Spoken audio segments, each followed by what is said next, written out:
Hello, fabulous Red Rock teachers. This is Jennifer, and the purpose of this slideshow is to guide you through a reflection of your reading priority benchmarks. We have a lot to celebrate here at Red Rock. This last year and a half has been filled with much learning, and you've done some amazing work. I'm so proud of all that we've accomplished. Today, you and your team will discuss each priority benchmark and what you learned for each benchmark. You will have an opportunity to discuss what worked and any adjustments you'd like to make. To help facilitate that conversation, I will be providing some guiding questions so we can use that to plan for next year. For this work, each team will need at least one copy of their calendar for reading benchmarks, one copy of the reading benchmarks, access to unpacked documents, and computer access to complete the form. In your email is a link to this document. Along the left side of the table are priority benchmarks you identified last year.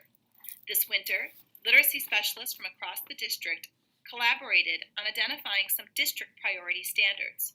Those are highlighted in yellow, which means we need to keep those as our priorities.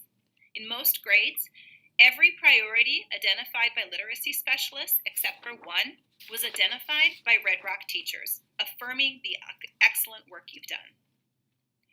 Now that you've had time to teach and assess most of these benchmarks, you have a better and deeper understanding of what they mean. The first question I want your team to discuss around these benchmarks is whether or not you still see this as a priority benchmark.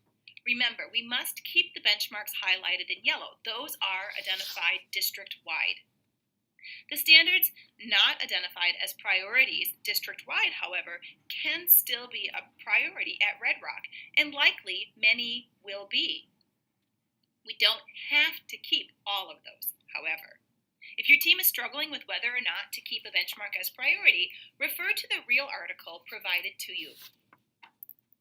Once you've determined a benchmark is still a priority, move on to the other questions in the table. Discuss if each benchmark needs more time or less time, and how much. The next column asks you to think about the time of the year that benchmark is better suited to be taught. This is also the column where you can make notes as to whether or not a benchmark needs to be taught before or after other benchmarks. The following column asks about the 5-question formative quiz, the assessment. It is really important that each quiz is linked in our benchmark folder in Google Docs. If that quiz is already in there, simply type yes, and you're done. If the assessments are not yet linked into those folders, type no, and type the name of the person who has a copy of that assessment.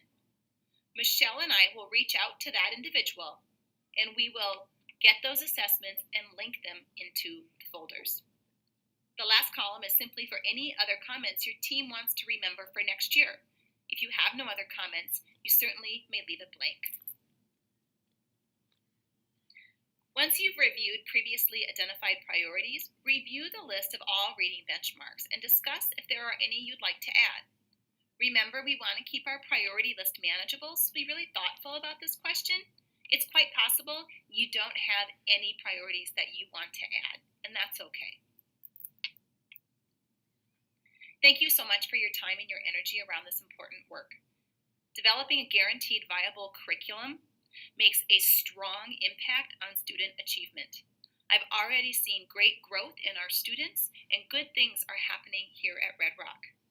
Today, when your team finishes this conversation and your form is complete, teachers are welcome to use the remainder of the day as they need. Thanks again, and have a great day.